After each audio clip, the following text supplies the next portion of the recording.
So here we have a typical example of a summation evaluation question.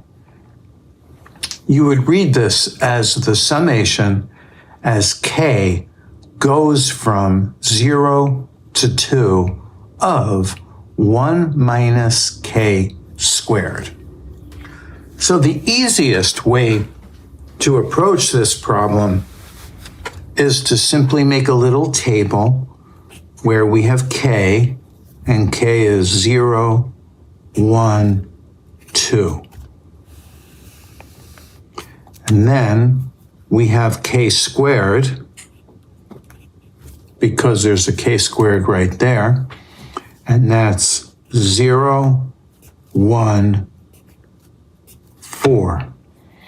And then we have 1 minus k squared, and this is 1 minus, 1 minus, 1 minus, and now we see the k squared is 0, 1, 4.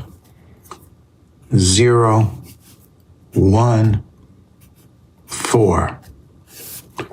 And now, what is this equal to? 1 minus 0 is 0.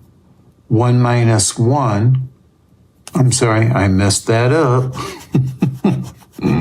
I was looking at the other one. That happens sometimes. You'll look at the next line while you're doing one line. 1 minus 0 is 1. 1 minus 1 is 0. I was looking at that line while I was doing this line. And 1 minus 4 is negative 3. Let me make this a little bigger. Okay, so your final answer, you add all these up. 1 plus 0 is 1. Minus 3 is negative 2. So our final answer is the sum as k goes from 0 to 2 of 1 minus k squared is equal to negative 2.